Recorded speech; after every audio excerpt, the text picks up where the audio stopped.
Welcome to the Nauvoo Chronicles, where faith meets story and the echoes of the past help light our path forward. I'm your host, Richard, and today I want to share a story that reminds us of the incredible, personal power of the atonement of Jesus Christ. It's a story about guilt, about courage, and about a little boy who learned just how real Christ's love is for him and for all of us. It happened in a small farming town where the local ward met in a modest chapel that smelled of hymn books and fresh-cut grass. Bishop Taylor had just finished his meetings for the day when he saw a tithing envelope on his desk, left without a name on the outside. Inside was a single crumpled dollar bill and a note written in uneven pencil, the kind of handwriting you'd expect from a primary-aged boy. It said, "I'm sorry I took the candy. I know it was stealing. This is my money for mowing lawns.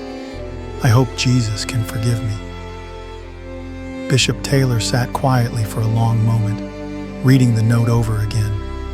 It wasn't just $1. It was a confession and a plea.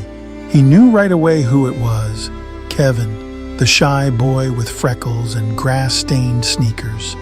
He had heard that the corner store had been missing candy recently. But this was something different. Kevin wasn't trying to avoid punishment. He was trying to make it right. When Kevin came in later that week with his family, Bishop Taylor called him in for a short visit. Kevin looked nervous. His eyes were low, his shoulders hunched. But Bishop Taylor knelt beside him and said gently, "Kevin, Jesus already forgave you the moment you decided to change. He loves you more than you know." Kevin's eyes welled up, but the bishop didn't talk about shame. Instead, they talked about the Savior. They walked together to the corner store later that afternoon, and Kevin handed over the dollar with trembling hands. The store owner smiled, thanked him, and said it was all okay. But for Kevin, it wasn't just okay.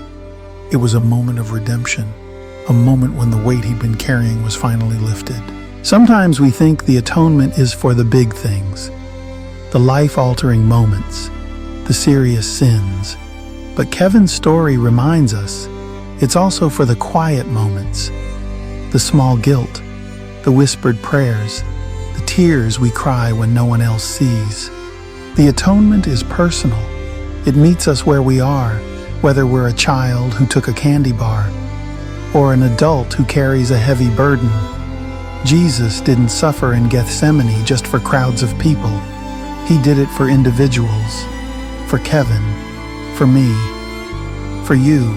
In 3 Nephi 9:14, the Savior says, "Behold, mine arm of mercy is extended towards you, and whosoever will come, him will I receive." Kevin came to him with a crumpled dollar and a soft heart, and Christ received him fully and completely. So today, let Kevin's story remind us, you don't have to wait to be perfect to come to the Savior. You don't have to clean everything up before you knock on heaven's door. You just have to come with your heart in your hands, and He will make it whole.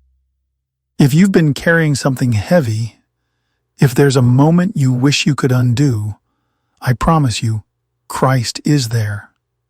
His arms are open, and no matter how small or how big the mistake, He can make it right.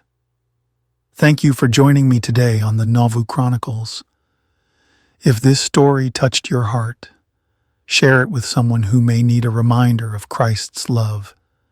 And until next time, walk in faith, love deeply, and remember, the Savior knows your name.